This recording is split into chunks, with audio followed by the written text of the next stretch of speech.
Thank you, House Chair. Honourable House Chair, we've come a long way, not only as women, but as a country and as a society.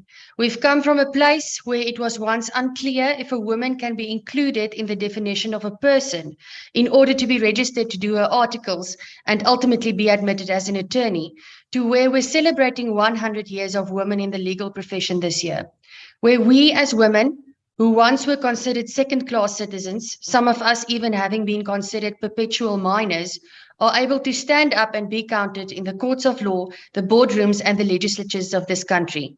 We follow in the footsteps of women such as Irene Geffen, who was the first female advocate admitted in South Africa in 1923, Constance Mary Hall, the first female attorney admitted in 1926, and Desiree Finca, who was the first Black female attorney to be admitted in this country in 1967. These women broke down barriers and triumphed over seemingly insurmountable stumbling blocks to pave the way for us, our sisters, and our daughters in the legal profession. Ons dank hulle, ons eer hulle en ons bou daagliks op hulle harde en moeilike werk voort.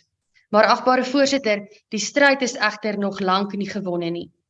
We've come from a place where women were nothing to where women make up nearly 50% of practicing attorneys in the country, where women sit on the bench and where a woman is even the president of the Supreme Court of Appeal.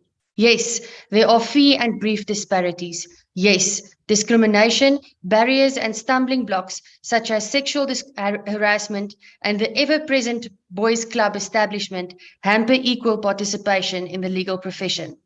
Women mainly being primary childcare providers is a factor that must be accounted for. We have to contend with female stereotypes on a daily basis, such as the perception that women are more emotional and more sensitive than men, and therefore are not tough enough to do this kind of work, and that we're only there to take notes or pour tea. And any woman in the legal profession, myself included, can confirm this. But we've triumphed over worse, Honourable House Chair. We are breaking down those stereotypes and barriers, come hell or high water, on a daily basis. And let me tell you, some of the best legal practitioners I know are women. Women such as Justice Betty Molamela, and even closer to home, our colleague Honourable Breitenbach. Sadly, Honourable Chair, history tends to repeat itself, because for every step we as a society take forward, the ANC now takes us 2 steps back.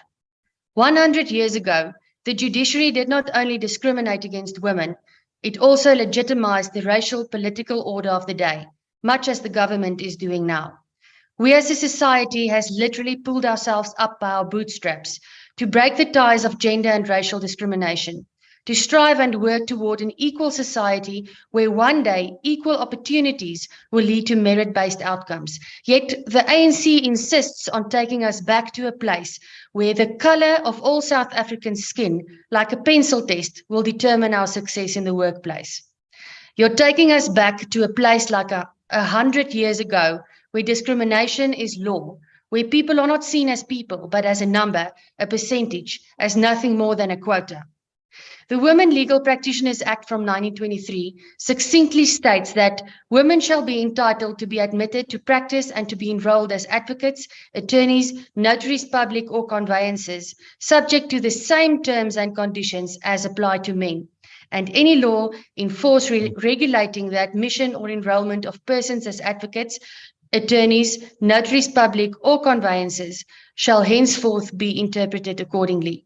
If an act from 1923 can get equality right, why can't the ANC government? House Chair, I thank you.